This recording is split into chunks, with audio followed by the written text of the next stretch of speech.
धाराशिव इथं उद्धव ठाकरे यांच्या दौऱ्यावर शिंदे गटाच्या प्रवक्त्या ज्योती वाघमारे यांनी जोरदार टीका केली।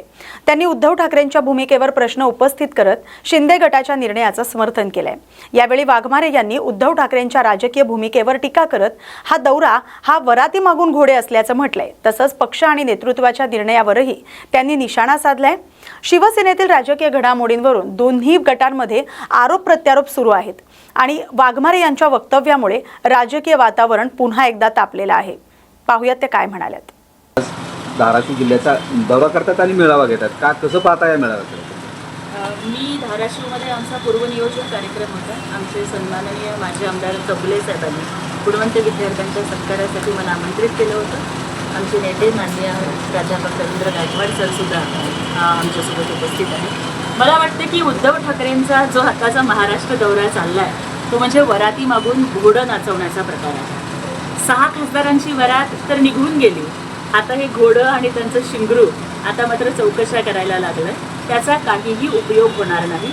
हेच जर तुम्ही योग्य वेळेवरती फिरला असता तर त्याचा उपयोग झाला असता। हिंदुहृदय सम्राट बाळासाहेब ठाकरे हे हिंदुत्वाचे कल्पवृक्ष होते, परंतु नाकर्ती मुलं ही त्या कल्पवृक्षावरची पांडगुळं असतात। मला वाटतं उद्धवजी ठाकरे हे त्याच पांडगुळासारखे आहेत का, हा प्रश्न त्यांनी स्वतःला विचारावा। आणि संजय राऊतासारखा माणूस जो रोज शिवीगाळ करतोय ना, तो तर दुतोंडी गांडूळ आहे। गांडूळाचा उपयोग कमीत कमी शेती माती सुपीक करायला तरी होतो, पण संजय राऊत हा उबाठा गट नापीक करायचं काम करतोय। त्यामुळे मी बघितलं की ते अनेक ठिकाणी गद्दार गद्दार बोलतायत, मिंधे मिंधे म्हणतायत। तर मला त्यांना एवढंच उत्तर आपल्या माध्यमातून द्यायचं आहे की महाराष्ट्राच्या राजकारणामध्ये गद्दारीची सुरुवात ही उद्धव ठाकरेंनी 2019ला केली होती। तुम्ही महागद्दार आहात, कारण तुम्ही हिंदुत्वाशी गद्दारी केली, हिंदुहृदय सम्राटांच्या विचारांशी गद्दारी केली, उद्धव ठाकरेंनी भगव्याशी गद्दारी केली आणि निवडणुकीत पाकिस्तानचे झेंडे नाचवले। अहो, तुम्ही तुमच्या सख्या भावाला घर सोडायला भाग पाडलं, चुलत भावाला पक्ष सोडायला भाग पाडलं। तुम्ही तुमच्या भावाशी गद्दारी केली, जो भावाचा नाही झाला तो गावाचा काय होणार। त्याच्यामुळं मला त्यांना एवढंच सांगायचं की अरे बाबा, तुम्ही एकनाथजी शिंदे साहेबांच्या दाढीचा एक केससुद्धा वाकडा करू शकत नाही, कारण त्यांच्या पाठीशी लाडक्या भगिनीचे आशीर्वाद आहेत। त्याच्यामुळं लक्षात ठेवा की अरे मोठे मोठे गार केले गंमतमध्ये भिडू नका। दोन थेंब जीवनाचे या ब्रीदवाक्याखाली मालेगाव तालुक्यातील पांगरी नवघरे येथील प्राथमिक आरोग्य केंद्रात पल्स पोलिओ लसीकरण मोहीम उत्साहात राबवण्यात आली। गावातील 0 ते 5 वर्ष वयोगटातील बालकांना पोलिओचे डोस पाजून त्यांचं लसीकरण करण्यात आलं। या मोहिमेत शिवांश शिंदे, स्वरा शिंदे यांच्यासह अनेक बालकांना पोलिओचे डोस देण्यात आले। एकही बालक लसीकरणापासून वंचित राहू नये यासाठी आरोग्य विभाग, अंगणवाडी सेविका आणि आशा सेविकांनी घरोघरी जाऊन जनजागृती केली। मोहीम यशस्वी करण्यासाठी आरोग्य सेविका दीपिका इंगळे, अंगणवाडी सेविका, मदतनीस आणि आशा सेविकांनी विशेष परिश्रम घेतले। त्यांच्या कार्याचं ग्रामस्थांनी कौतुक केलं। शेगाव ते पंढरपूर पायी वारी करणाऱ्या श्री गजानन महाराजांच्या दिंडीचं सकाळी मालेगाव शहरात उत्साहात आगमन झालं। पांढऱ्या शुभ्र वेशातील वारकरी हातात भगवे झेंडे घेऊन टाळ मृदुंगाच्या गजरात अभंग, भारूड आणि भजन गात विठ्ठल नामाचा गजर करत पंढरपूरच्या दिशेनं मार्गक्रमण करत होते। दिंडीतील वारकऱ्यांच्या सेवेसाठी शिरपूर रोडवरील शेत परिसरात गोपीसेठ कंकाळ, दिलीप बोरकर, दत्ता राजगुरू आणि वायचाळ यांनी चहा पाण्याची व्यवस्था केली। या सेवाभावी उपक्रमाचे वारकरी आणि नागरिकांकडून कौतुक करण्यात आले। भक्तिमय वातावरण, शिस्तबद्ध वारी आणि सेवाभावाच्या परंपरेमुळे मालेगाव परिसर विठ्ठल नामाच्या गजरानं दुमदुमून गेला। राष्ट्रीय पल्स पोलिओ लसीकरण मोहिमेअंतर्गत उमरगा येथील अंगणवाडी केंद्रात 0 ते 5 वर्ष वयोगटातील बालकांना पोलिओ प्रतिबंधक लसीचे 2 थेंब पाजण्यात आले। या मोहिमेला पालकांचा उत्स्फूर्त प्रतिसाद मिळाला। यावेळी ANM राजश्री भालेराव यांनी पालकांना पोलिओ लसीकरणाचं महत्त्व पटवून देत नियमित लसीकरणाचं आवाहन केलंय।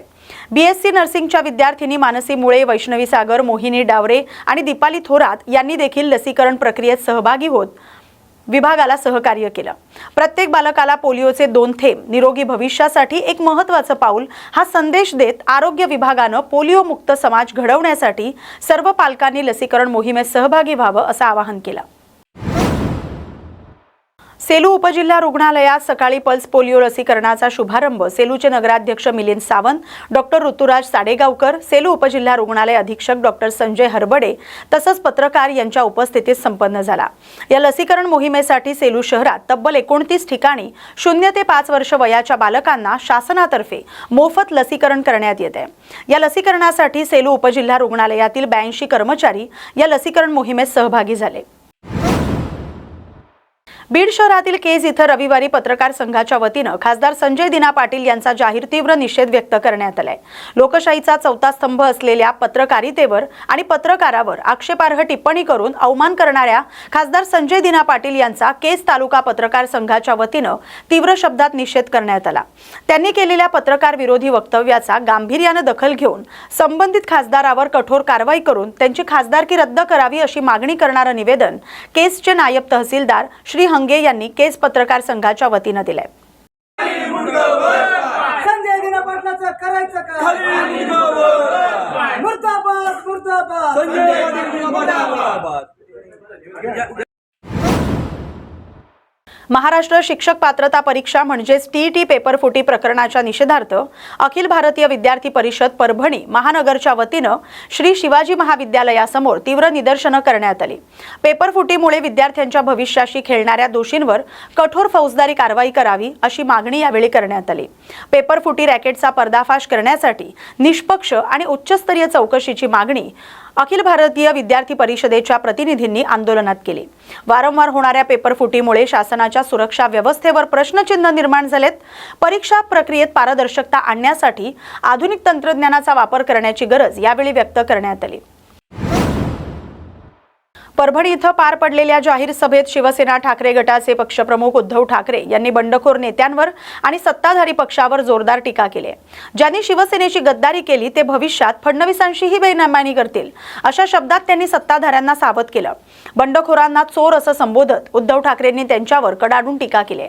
राम मंदिरातील चोरीच्या घटनेचा संदर्भ देत यांनी त्याला हिंदुत्वाशी झालेली गद्दारी म्हटलंय। आमदार राहुल पाटील यांनी देखील बंडखोरांना आव्हान देत येणाऱ्या निवडणुकीत शिवसैनिक त्यांना त्यांची जागा दाखवून देतील असं ठणकावून सांगितलंय। लोकसभा निवडणुकीनंतर बदललेल्या राजकीय समीकरणांच्या पार्श्वभूमीवर उद्धव ठाकरेंच्या या दौऱ्यामुळे स्थानिक शिवसैनिकांचं मनोबल उंचावल्याचं चित्र सभेतून दिसून आलं। जरी मताला विकलं, जरी पक्षाला विकलं, याच्यावर तुम्ही विश्वास ठेवणार आहेत का सांगा मला? जरी पक्षाला विकलं, मताला विकलं, अरे तुम्ही केलेला मतदानाचा सुद्धा अपमान या लोकांनी केलेला। हे लोक काय सांगतात की आम्ही सत्तेमध्ये जातो, सत्तेशिवाय काम होत नाही, आम्ही सुद्धा विरोधात काम करतो। अरे तुमच्यात धमक असेल, तुमच्यात ताकद असेल तर विरोधात राहून सुद्धा तुम्हाला काम करता येते। लोकशाहीचे दोन भाग असतात, एक विरोधात एक सत्तेमध्ये। मग लोकशाहीमध्ये विरोधात राहायचं नाही का?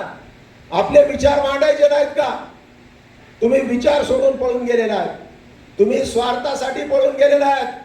तुम्ही किती रुपये घेतले ते सगळ्या जनतेला माहिती आहे, म्हणून तुम्ही आम्हाला ज्ञान शिकू नका। असल्या गोष्टी कोणी परभणीमध्ये सहन करणार नाही। कालपासून तुम्ही पाहता साहेब कशा प्रकारचा प्रतिसाद आपल्याला लाभलेला, प्रचंड असा प्रतिसाद आहे साहेब।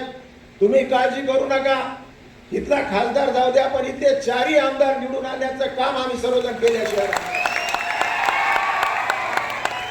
शिवसेनेला मान्यताच आमच्या परभणीच्या जनतेने दिली। शिवसेनेला मान्यता आमच्या परभणीने दिलेली आहे। शिवसैनिकांना आतंक असं प्रेम ठाकरे कुटुंबावर केलेलं आहे। साधा बोलवून येते, आम्हाला बोलवून येते, आणि आम्हाला का बोलवून येत नाही? आम्ही ठाकरे ब्रँड असल्यामुळे आम्हाला बोलवून येत नाही। तुम्हालाच का बोलवून येतंय? त्याचं कारण एक आहे की, म्हणून माझी तुम्हाला विनंती आहे की तुम्ही सुद्धा कोणी त्याच्या भूलथापेला पडलं, बळी नाही पडलं पाहिजे। जाता जाता म्हणाले की जर कोणी आमच्या अंगावर आलं तर आम्ही शिंगावर घेऊ। अरे यांचे शिंग उपटून जर खुपसले नाही तर राहुल पाटील नाही मी। तुम्ही त्या शिंगाची आणि आरेकारेची भाषा राहुल पाटलावर करू नका। ज्या गावच्या बोरी आहेत त्या गावच्या बाबळी आहेत एवढं लक्षात ठेवा। आणि सत्तेच्या ताकदीवर तुम्ही काही गोष्टी करू नका। आम्ही कधी सत्तेत येऊ त्यावेळेस दाखवू काय असते सत्ता ती। मग सत्तेमुळे कोणाला दाबायचं काम करत असता तर राहुल पाटील तुमच्या सर्वांच्या पाठीशी आहे। कोणाच्या अंगाला नाही, कोणाच्या केसाला सुद्धा धक्का लागणार नाही, जाहीरपणे तुम्हाला सांगतो.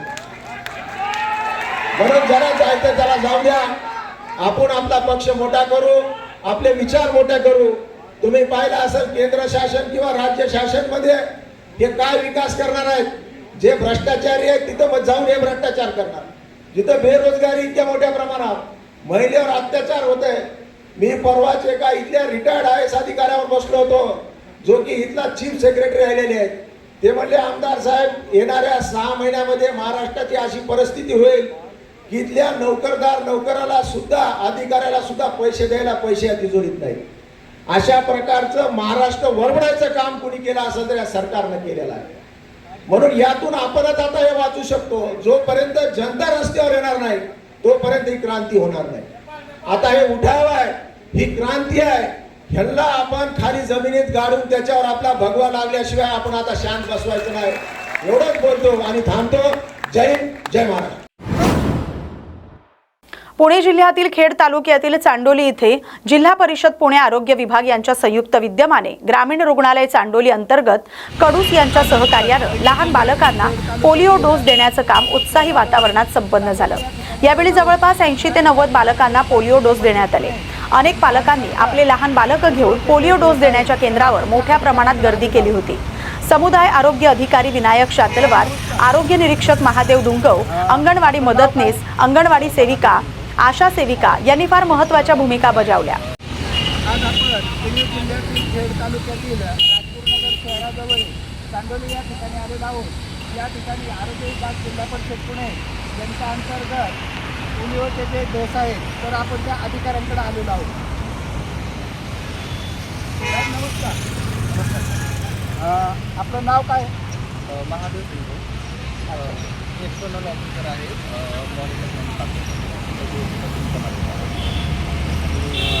आणि पोलिओ लसीकरणामध्ये जेवढे बूथ आहेत म्हणून करण्याचं काम आहे. ही जे बूथ आहे ते ट्रान्झिट साईटच्या माध्यमातून इथे स्थापन केलेलं आहे. प्राथमिक आरोग्य केंद्र करू याच्या अंतर्गत आपलं जे चांगलं उपस्थित आहे त्याच्या अंतर्गत ते बूथ आहे. आणि येणारे जे आपले प्रवासी वगैरे असतात त्या प्रवाशांना या लसीकरणामध्ये राहून हा उद्देश या लसीकरणाचा आहे आणि हा बूथ आहे. आणि येणारे जे बालक आहेत त्यांना आपण आता जवळपास किती बालकांना तुम्ही या ठिकाणी लसीकरण दिलेलं आहे? आतापर्यंत एकूण आतापर्यंत 26 बालकं झालेले आणि आणखी चालूच आहे. एकूण कालावधी आपला हा 5पर्यंत आहे. 5पर्यंत असतो. आता आपण ज्यांनी डोस घेतले त्या बालकांकडे आले. दादा नमस्कार.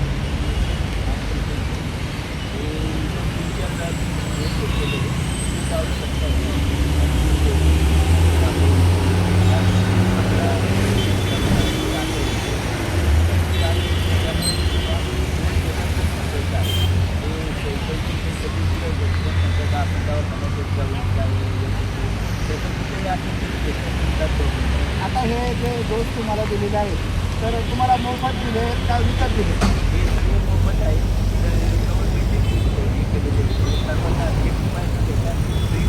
आणि सहकार्य पण खूप लागले. धन्यवाद. न्यूज मराठी 24/7 प्रतिनिधी दत्ता भगत, राजगुरुनगर. परभणी जिल्ह्यातील पाथरी शहरात रविवारी शिवप्रेमींसाठी अत्यंत आनंदाचा आणि अभिमानाचा दिवस ठरला. शहरामध्ये छत्रपती शिवाजी महाराज यांच्या भव्य अश्वारूढ पुतळ्याचं अनावरण करण्यात आलं. या सोहळ्यासाठी स्थानिक नागरिक आणि शिवभक्तांची मोठी गर्दी उसळली होती. खासदार संजय जाधव यांच्या हस्ते पाथरी इथं छत्रपती शिवाजी महाराजांच्या या भव्य पुतळ्याचं अनावरण करण्यात आलं.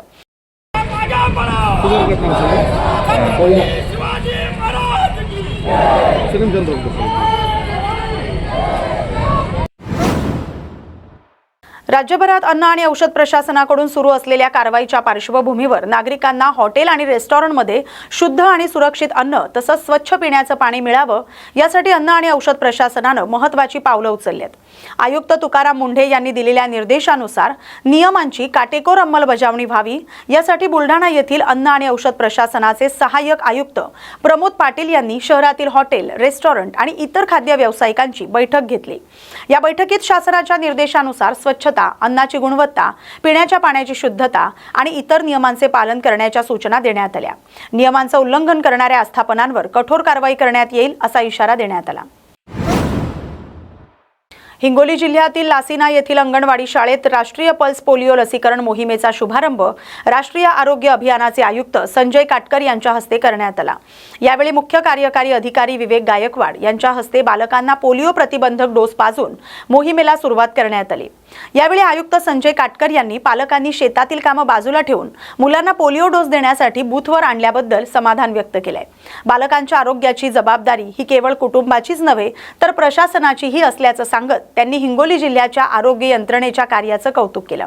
हिंगोली जिल्ह्यामध्ये पल्स पोलिओ अभियानाची सुरुवात जिल्ह्याचे मुख्य कार्यकारी अधिकारी डॉक्टर विवेक गायकवाड यांच्या उपस्थितीमध्ये निश्चितपणे आज झालेली आहे. जिल्ह्याचे जे एका विभागाचे ते प्रमुख आहेत आणि त्यांनी अतिशय सजगपणे जाणीवपूर्वक बांधिलकीच्या भावनेतनं या विषयाला नेतृत्व देण्याचा संकल्प केलेला आहे. त्या संकल्पाला मी स्वतः त्यांचा एक सहकारी म्हणून, एक मित्र म्हणून, राज्याचा आयुक्त म्हणून त्यांच्या संकल्पसिद्धीसाठी मी स्वतः त्यांना मदत करायला किंवा त्यांना सहकार्य करायला तयार आहे. सर, एकूण आज म्हणजे किती बालकांना पल्स पोलिओची डोस देण्याचा हे 0 ते 5 वयोगटातले जेवढे बालक असतील त्या बालकांना 100% डोस देण्यासाठी आमची पूर्ण यंत्रणा पूर्ण ताकदीनं, पूर्ण क्षमतेनं क्षेत्रीय स्तरावर जाऊन घरोघरी जाऊन काम करत आहे. आणि ग्रामीण भागात 3 दिवसापर्यंत आजचा पूर्ण दिवस आणि पुढचे 3 दिवस, शहरी भागामध्ये पुढचे 5 दिवस जे बालक राहतील त्यासाठी आम्ही काम करतो. हिंगोली जिल्ह्यात मोठ्या प्रमाणात बोगस आणि निकृष्ट कीटकनाशकांची विक्री होत असल्याचा आरोप करत क्रांतिकारी शेतकरी संघटनेनं गोरेगाव येथील अप्पर तहसील कार्यालयासमोर अनोखं आंदोलन केलं. यावेळी कृषी मंत्री दत्ता मामा भरणे यांच्या प्रतिमेला पुष्पैशांचा हार घालून शेतकऱ्यांनी प्रशासनाचा निषेध नोंदवलाय. संघटनेच्या मते निकृष्ट औषधांमुळे शेतकऱ्यांचं मोठं आर्थिक नुकसान होते. वारंवार तक्रारी करूनही कारवाई होत नाही. दोषी कंपन्यांवर कठोर कारवाई करून परवाने रद्द करावेत तसंच संबंधित अधिकाऱ्यांची चौकशी करण्याची मागणी यावेळी करण्यात आली. शासनानं तातडीनं दखल न घेतल्यास जिल्हाभर तीव्र आंदोलन छेडण्यात येईल असा इशारा शेतकरी संघटनेनं दिलाय. बोगस औषधी मारणाऱ्या या कृषी मंत्र्याचं करायचं का? शेतकऱ्यांना न्याय. या हिंगोली जिल्ह्यामध्ये जवळपास 90% शेतकऱ्यांना न्याय मिळाला पाहिजे. या शेतकऱ्यांना या औषधीमध्ये, खतामध्ये फसवणूक झाली नाही पाहिजे. तसा जबाबदार अधिकारी आम्हालाही त्या ठिकाणी दिला पाहिजे. आमच्या या शेतामध्ये आम्ही ज्यावेळेस या खताची टाकणी करतो तेव्हा ती वाळू मिश्रित असतात, कधी रेती मिश्रित असतात, कधी माती मिश्रित असतात. त्याच्यामध्ये कुठल्याही प्रकारचं त्या शेतकऱ्यांना त्या ठिकाणी ओळखायला यायचं ते काम नाही. असं फसवणूक शेतकऱ्याची होत आहे. तसंच औषधीमध्येही आमच्या शेतकऱ्याची फसवणूक होत आहे. शेतकऱ्यांना त्या ठिकाणी शेतामध्ये औषधी फवारणी केली तर ते पिकं त्या ठिकाणी जळण्याचे कामं होत आहेत. त्याची वाढ खुपते नव्हे तर उत्पन्नही त्या ठिकाणी कमी प्रमाणामध्ये शेतकऱ्यांचं होत आहे. परंतु हे मामा मस्त AC मध्ये बसून काजू बदाम खातात, परंतु त्या कुठल्याही प्रकारच्या या बोगस औषधीवर कार्यवाही करायला तयार नाहीत.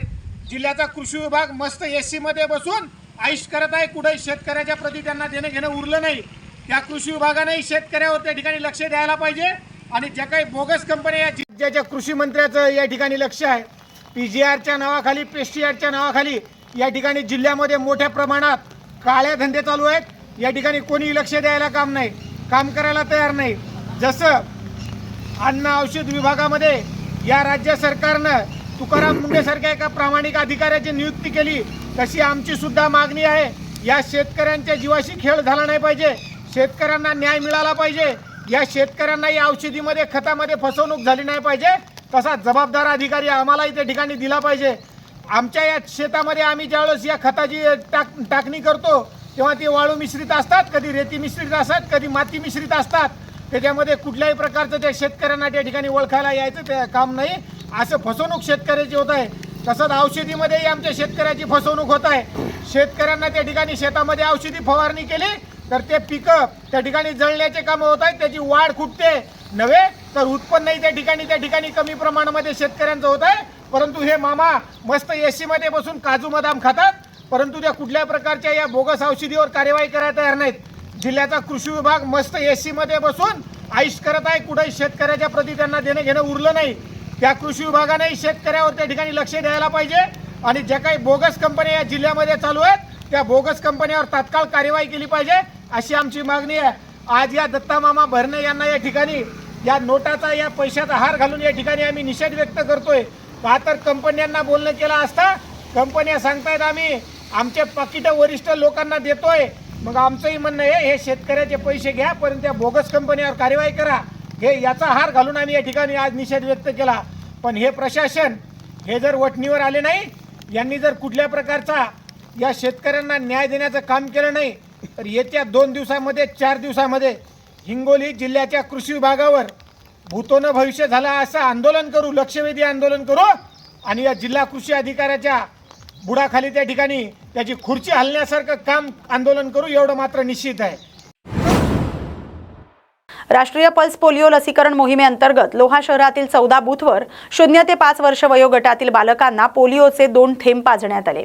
आरोग्य विभागाच्या वतीनं ही मोहीम उत्साहात राबवण्यात आली. या मोहिमेला पालकांकडून चांगला प्रतिसाद मिळाला. अनेक पालकांनी आपल्या बालकांना बूथवर आणून लसीकरण करून घेतलं.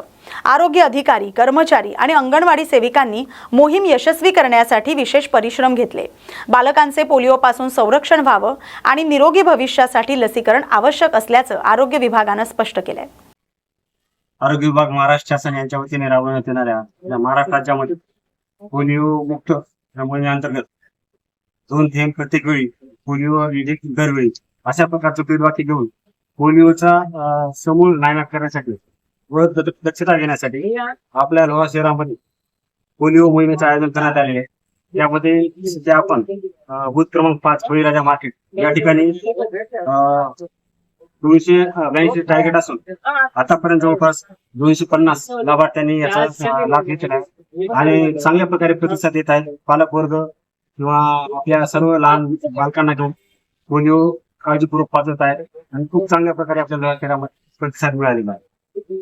अशा प्रकारे यशस्वी मोहीम चालू आहे. शेतकऱ्यांना शेतापर्यंत पोहोचण्यासाठी सुरक्षित, दर्जेदार आणि सर्व हंगामी रस्ते उपलब्ध व्हावेत यासाठी सातत्यानं प्रयत्न सुरू आहेत. त्या अनुषंगानं आंबेगाव पंचायत समिती सभागृहात मुख्यमंत्री बळीराजा शेत पाणंद रस्ते योजनेअंतर्गत महत्त्वाची आढावा बैठक पार पडली. तालुक्यातील विविध गावातील प्रस्तावित आणि सुरू असलेल्या पाणंद रस्त्याच्या कामांचा सविस्तर आढावा घेण्यात आला. कामातील अडचणी, निधीचा प्रभावी वापर आणि उर्वरित कामं नियोजित वेळेत पूर्ण करण्याबाबत संबंधित अधिकाऱ्यांशी चर्चा करण्यात आली. शेतकऱ्यांच्या शेतीमाल बाजारपेठेत पोहोचवणं, शेतीची दैनंदिन कामं सुलभ करणं आणि ग्रामीण भागातील दळणवळण अधिक सक्षम करणं या दृष्टीनं पाणंद रस्ते अत्यंत महत्त्वाचे आहेत. त्यामुळे आंबेगाव तालुक्यातील एकाही शेतकऱ्याची रस्त्याअभावी गैरसोय होऊ नये यासाठी सर्व संबंधित यंत्रणांनी समन्वयानं आणि गतीनं काम करण्याच्या सूचना देण्यात आल्या.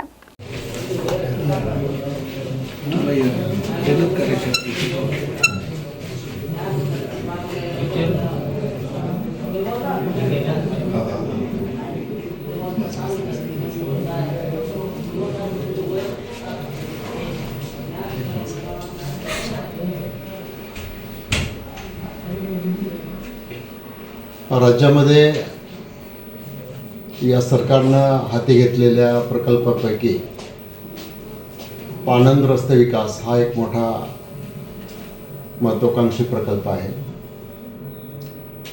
ग्रामीण भागामध्ये बऱ्याच वेळेला असं दिसतं की बाकीचे रस्ते म्हणजे राज्य रस्ता, जिल्हा रस्ता, इतर जिल्हा रस्ता, ग्राम रस्ता आहे, परंतु शेतकऱ्यांना त्यांच्या शेतापासून तर मुख्य रस्त्यापर्यंत माल आणण्याच्यासाठी आज अनेक प्रकारच्या अडचणीमध्ये येत आहेत.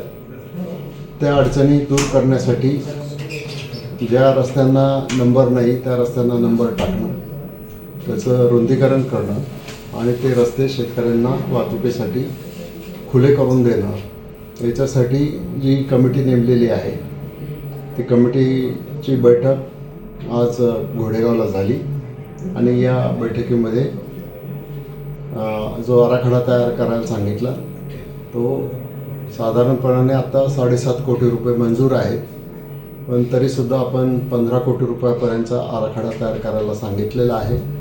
आणि हा जो कार्यक्रम आहे हा माझा एक प्रयत्न राहणार आहे की 1 वर्षामध्ये सगळे छोटे मोठे रस्ते हे त्याच्यामध्ये शेतकऱ्यांचा माल मुख्य रस्त्यापर्यंत आणण्यासाठी खुले करून देणं आणि त्याच्यासाठी सरकार खर्च करणार आहे. बाकीच्यासुद्धा यंत्रणांच्या मार्फत आपण खर्च करणार आहोत. फक्त मी एवढं सांगू इच्छितो की एक हा माझ्या दृष्टीनं या आगामी 1-2 वर्षामध्ये अतिशय महत्त्वाचा प्रकल्प राहणार आहे.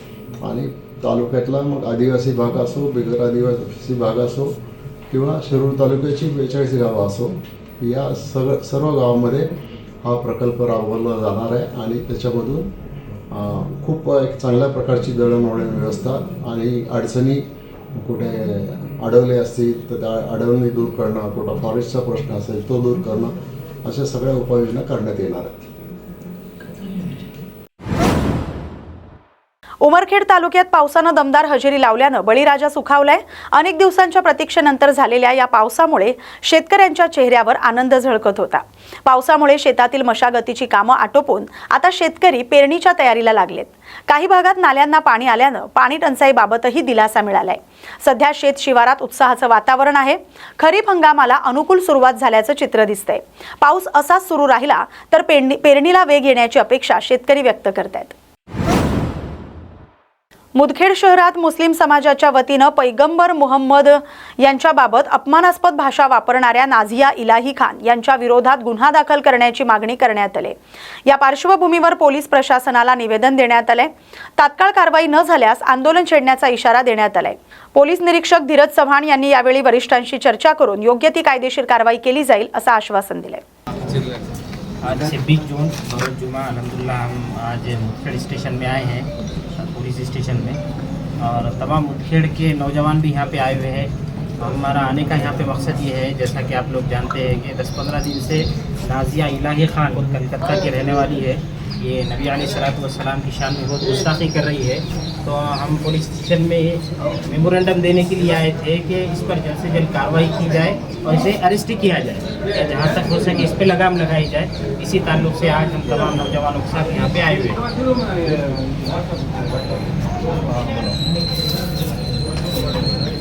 आज बरोज़ जुमा बाद नमाज जुमा के जो है हमने एक मुदखेड़ पुलिस स्टेशन के अंदर निवेदन किए, जिसमें पीआई साहब से ये अनुरोध किए कि पीआई साहब जो है हमारी जो है यहाँ पर एफआईआर दर्ज करें, 0 एफआईआर जो कि हो सकता है.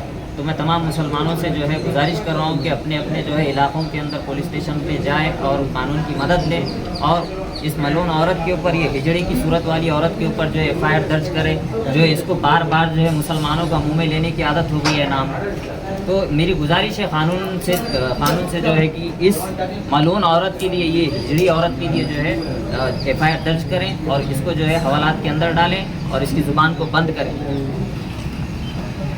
या बातमीसोबतच बातमी महाराष्ट्राची मध्ये वेळ झाली आता इथेच थांबण्याची. अशाच महत्त्वाच्या बातम्यांसाठी पाहत राहा न्यूज मराठी 24/7. नवा भारत, नवा विचार.